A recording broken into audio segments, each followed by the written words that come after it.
You can study in the morning, you can study at night. You can study outside by a campfire light. You can study with the rabbi. I was never a Boy Scout. Just didn't end up in that community. I was more of a USY and a Jewish youth grouper. But there was a tremendous celebration the other day when the Boy Scouts of America finally announced that they had ratified a resolution that changed the way they approached leadership in their group. They removed the national restriction on openly gay adult leaders. But here's what's wrong with what the Boy Scouts of America did. Their kavanah, their intention, was not proper.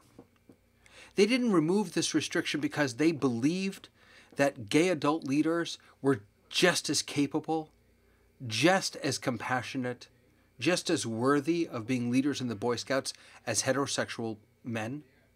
They didn't remove it because they realized that the social winds had changed and that they had been behind the eight ball and that now it's finally time to not only accept what the rest of the world has accepted, but also to accept what they know in their hearts is true. They made this change because they were concerned about legal battles. Robert Gates, the international president of the Boy Scouts of America, said as much in his video remarks about this change. He said that if we didn't make this change, the legal battles would not only cost us too much, but they would divert our attention from the wonderful work that we should be doing. You know, intention matters. And as glad as I am that they've made this change formally, I'm so saddened that they did it for the reason that they did it for. What else do we need to say? What else do we need to do to have the major organizations in our country and in our world accept the fact that your sexual orientation is not at all an indicator of your value or your worth? That whether you're gay or straight or bisexual or transgender, for goodness sakes, you're just as capable as anybody else. And that discrimination is discrimination, period. To say that you're going to stop discriminating because you're afraid of lawsuits, great, you're not going to discriminate, but it's the thought that counts, right? That's what Mom always taught us. It's the thought that counts. And the Boy Scouts of America, unfortunately, have failed us in that respect.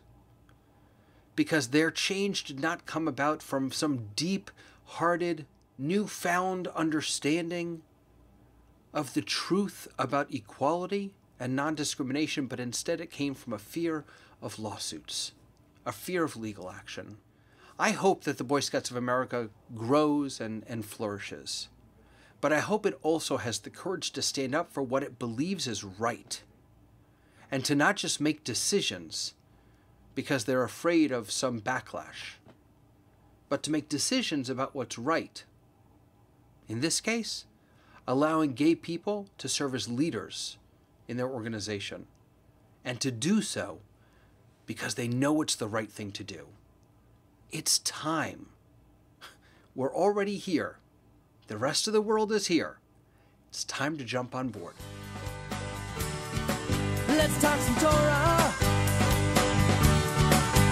It's okay, as you will see, that we're bound to disagree. Don't have to see eye to eye to make the Torah come alive. Now that I've had my say, let's not waste the whole day.